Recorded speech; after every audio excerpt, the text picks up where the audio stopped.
بددعا دیتی ہے، ایسی کوئی صحیح بات ثابت نہیں ہے۔ السلام علیکم، میرا سوال ہے کہ میں نے سنا اگر سانپ گھر میں آ جائے تو پہلے اسے اللہ کا واسطہ دے، اگر وہ نہ جائے تو اس صورت میں اسے مار دینا چاہیے، تو یہ کہاں تک درست ہے؟ بھائی نے سوال کیا سانپ کے تعلق سے، میں نے کہا موذی جانوروں کو مار دینا چاہیے، اس موذی جانور میں سانپ کا بھی لفظ ہے ایک روایت کے اندر، لیکن بھائی نے سوال کیا کہ سانپ کے تعلق سے انہوں نے سن رکھا کہ اگر سانپ گھر میں ہو تو اسے مارنا نہیں، پہلے جانے کو کہنا چاہیے، ٹھیک ہے، اور اگر نہ جائے تو پھر مار دینا چاہیے۔ تو یاد رکھیے نبی اکرم صلی اللہ علیہ وسلم فرمایا، یہ حدیث خاص ہے، وہ اس طرح سے ہے کہ آپ نے فرمایا جب آپ مدینے میں ابتدائی دور میں گئے تو آپ نے کہا مدینے میں میرے پاس کچھ جن آئے تھے اور انہوں نے اسلام قبول کیا اور وہ تمہارے گھروں میں رہتے ہیں۔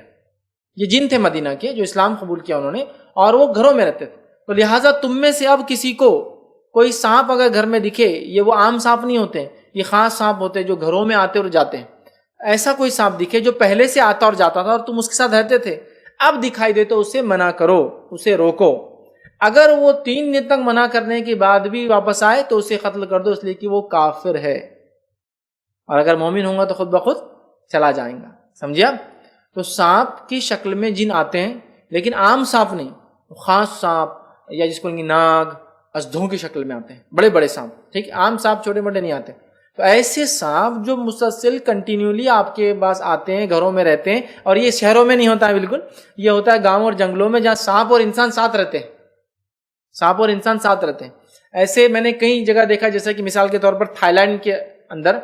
سانپوں کا اور انسانوں کا رشتہ اتنا عام ہے کہ آپ نے اگر کچھ ویڈیو، چونکہ آج کل ویڈیوز کا بڑا عام زمانہ ہے، آپ نے دیکھا ہوگا، تو وہاں حالت یہ ہے کہ آپ کسی مندر میں جائیے، مٹھ، بدھ مٹھ جس کو بولتے ہیں، وہاں جائیں گے تو وہاں ایسے انہوں نے سانپ پال رکھے پورے، اب لوگ ان کو دودھ پلاتے، کھانا کھلاتے ہو جاتے ہیں، زہریلے سانپ ریئل سانپ، زہریلے جن کا زہر نکالا بھی نہیں جاتا، لوگ ان کے ساتھ رہتے ہیں، بلکہ بچے سانپوں کے ساتھ سوتے ہیں، سانپوں کے ساتھ کھیلتے ہیں، اژدھوں میں لیٹ رہے ہیں، بچپن سے اژدھوں کو اور سانپ کو ساتھ مطلب پالتے بچے کو، مطلب بچے کی عمر 10 سال تو اژدھا بھی 10 سال کا ہے، ساتھ رہتے دونوں، ایسے ان کے حالات ہیں، مطلب وہ لوگ تو ایسے سانپ جو آپ کے ساتھ آتے جاتے ہیں، تو جن بھی کیا کرتے ہیں ایسی جگہوں پر سانپ کی شکل لے کر وہ انسانوں کے ساتھ رہتے ہیں۔ تو نبی اکرم صلی اللہ علیہ وسلم فرمایا صحابہ بھی جب رہتے تھے ان کے گھر مٹی پتھر کے تھے، سانپ بالکل آیا جایا کرتے تھے، دس از کامن فینومینا تھا، انہوں کوئی ایشو نہیں تھا اس سے، لہٰذا فرمایا کہ ایک جماعت میرے پاس جنوں کی آئی تھی، وہ ایمان قبول کی اور وہ سانپوں کی شکل میں تمہارے پاس رہتی علاقوں میں، لہٰذا اب جب تم کوئی سانپ کو مارو یا دیکھو تو پہلے تو اس کو منع کرو 3 دن تک مت،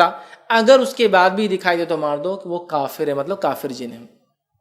تو لہٰذا اگر آپ کو بھی آج کے دور میں بھی ایسے علاقوں میں نہیں جو ہمارے علاقے ہیں، ایسے علاقوں میں یا جنگل ہے، آپ گاؤں وغیرہ میں رہتے ہیں جہاں سانپوں کا دکھنا، آنا جانا کامن فینومینا ہے، بالکل عام بات ہے، اور وہاں اگر سانپ آتا ہے تو آپ بول سکتے ہیں کہ بھائی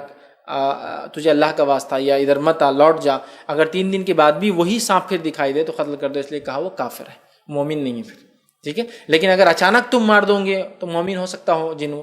لیکن جب وارننگ دو گے مومن ہوگا تو پھر 1-2 دن یا 3 دن میکسیمم چلا جائے گا، لوٹ جائے تو ٹھیک، اور نہ لوٹے پھر نظر آئے تو مار دینے کا حکم ہے۔ تو وہ اسپیشل تھا اور مدینوں کے لیے تھا، اور آج بھی ہو سکتا ہے ایسے کوئی علاقوں میں جہاں سانپ اژدھے وغیرہ کامنلی آتے اور انسانوں بس جائے تو ان کا کام ہے کہ ان کو کہے چلے جائے، اگر وہ جن ہوں گا تو واپس لوٹ جائیں گا مومن، اگر کافر یا پھر سادہ سانپ ہوں گا تو پھر مر جائیں گا آپ کے ہاتھ سے، ٹھیک ہے۔ لیکن یہ ہرگز اس کے لیے نہیں کہ ناگ آپ کو اٹیک کرا اور آپ پھر بھی بول رہے واپس جا میں تجھے واسطہ تو وہ مار رہا ہے آپ کو، ہاں بہت سے لوگ کرتے ہیں ایسا، نہیں یہ ان کے لیے نہیں، وہ تو آپ اٹیک کر رہا ہے، آپ کو اپنا ڈیفینس کرنا، پھر مومن ہو کافر ہو یا پھر سانپ ہو، کچھ بھی ہو سکتا ہے، اب نہیں ہو، وہ ان سانپوں کے لیے جو عموماً آتے اور جاتے، اور گاؤں میں نے بہت کامنلی دیکھا، گاؤں کا پچھواڑا ہے گھر کا، بولتے وہاں مت جاؤ شام میں سانپ رہتا ہوں، اور روز آ کے بیٹھتا ہے سانپ، کسی کو تکلیف نہیں دیتا ہے، نہ مرغیوں کو تنگ کرتا ہے، نہ کتوں کو ڈستا ہے، نہ بھینسوں کو کچھ کرتا ہے، آتا ہے چلے جاتا ہے۔ اب آپ روز دیکھ رہے تھے، اب آپ چاہ رہے نہیں یہ نہیں آنا چاہیے، تو آپ اس کو بولتے کہ بھائی آپ ادھر نہیں آنا، اگر وہ مومن ہوں گا مطلب جن ہوگا کوئی شکل میں تو وہ چلا جائیں گا، اور اگر کافر ہوں گا نظر آئے آپ مار دو اس کو، یا پھر سانپ ہی ہوں گا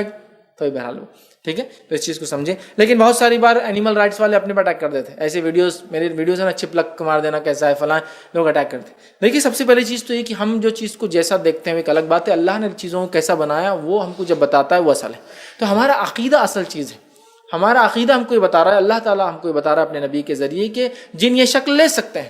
تو ہم اس کی بات کر رہے ہیں، لیکن ہماری سانپوں سے نہ اسلام کی کوئی دشمنی ہے نہ مسلمانوں کی کوئی ذاتی دشمنی، کسی بھی جانور کو خامخواہ مارنا اسلام بالکل اجازت نہیں دیتا۔ چونکہ میرا ایک ویڈیو تھا کہ چھپلک کو مارنا کیسا ہے، صحیح مسلم کی روایت ہے، نبی اکرم صلی اللہ علیہ وسلم فرمایا جو کسی چھپلک کو ایک شاٹ میں مارے 100 نیکیاں ملتے ہیں، اس کو سنگل شاٹ میں گرا دے اب بہت سارے لوگوں نے اس بال مچا دیا کہ دیکھو جانوروں کو مارنے کا بولتا ملا یہ ایسی ہے، عورتوں کے حق کے بارے میں ایسا بولتا، جانوروں کے بارے میں ایسا بولتا، فلاں بولتا، گندی باتیں کرتا اور جو بے شرمی کی باتیں کرتا، خوب وہ کر رہے ہیں۔ تو یہ ہمارا عقیدہ ہے، ہمارے نبی نے ہم کو بتایا، جو اللہ نے ان کو وحی کی کہ چپلک کے اندر نقصان ہے۔ انسانوں کو وہ نقصان سمجھ میں نہیں آ رہا ہے، نہیں آنے کا ہرگز مطلب نہیں ہے کہ وہ چیز اچھی ہے۔ جانور اپنی جگہ ہے، لیکن وہ جانور جو انسان کو نقصان پہنچا سکتے ہیں۔ اب چپلک ہے، اگر آپ جنگل میں جا کر، میں نے اس میں کلیئر بولا تھا ویڈیو میں، جنگل میں جا کر ان کی آب و ہوا میں، ان کے علاقوں میں ان کو مارنا درست نہیں ہے۔ اگر وہ ہمارے علاقوں میں چپلک آتی تب کی بات ہے وہ، اور چپلک کا زہر بہت خطرناک ہوتا ہے، عموماً وہ کبھی کاٹتی نہیں ہے، لیکن وہ اگر گر جائے کھانوں میں، ٹھیک ہے، پکوان میں اس کی غلاظت گر جائے تو بچوں کو وغیرہ وغیرہ بہت سارے نقصانات اور اس سے اموات بھی ہوتی ہے، اور اس کے زہر کے علاج عموماً موجود نہیں ہے، یاد رکھیے، ٹھیک ہے، عموماً موجود نہیں ہے، ٹھیک۔ تو بہرحال اس وجہ سے نبی اکرم صلی اللہ علیہ وسلم فرما رہے ہیں چونکہ اس سے جانی نقصان ہو سکتا ہے، اور اسلام میں اینیمل رائٹس اور اینیمل لائف کی امپورٹنس ہے human rights and human life کے بعد، یہ بہت امپورٹنٹ۔ ورنہ آپ اینیمل کنزرویشن اور اینیمل کو بچانے کے لیے، جانوروں کو بچانے کے لیے لاکھوں افریقی مر رہے بھوک سے، ان کے لیے کچھ نہیں، وہاں کے شیروں کو بچانے کے لیے پتہ نہیں کتنے ہزاروں کروڑ ڈالر لگے ہوئے۔ تو ہمارا یہ بلیف ہے ہیومن لائف یہ فرسٹ ہے، ہیومن رائٹس فرسٹ ہے، پھر یقیناً اینیمل رائٹس بھی ہیں، اینیمل لائف اس کا امپورٹنس بھی ہمارے اسلام میں۔ بلی کو مارنے والے کو جہنم کی سزا سنائی گئی، مذاق نہیں، مذاق نہیں، ایسا کوئی مذہب میں بتائیے آپ کسی کتاب میں؟ اینیمل رائٹس ہے، لیکن with due respect, animal animal کی جگہ، ہیومن ہیومن کی جگہ رکھے تو ٹھیک۔ ورنہ افریقہ کے اسی علاقوں میں جہاں یہ لوگ شیروں کو بچا رہے، چیتوں کو بچا رہے، کتوں کو بچا رہے، جنگلی ریجھوں کو بچا رہے، اور پتہ نہیں کیا کیا بچا رہے، گینڈوں کو بچا رہے، اور وہیں بیچارے انسان مر رہے ہیں بھوک سے، ان کا کوئی خیال نہیں، ان کے لیے گوشت آ رہا امریکہ سے آ رہا پیک ہو کر، ان کے لیے میک ڈونلڈ کی چیزیں آ رہی کھانے کے لیے، اور انسان مر رہے ہیں وہاں۔ ہم لوگ ایسا نہیں مانتے، ہم ڈیو رسپیکٹ کہتے ہیں، جن کا جو رائٹ ہے وہ دیا جائے، تو لہٰذا یہ نقصان دہ جانور ہے، اسی لیے اس کے مارنے کی بہرحال اجازت دی گئی ہے۔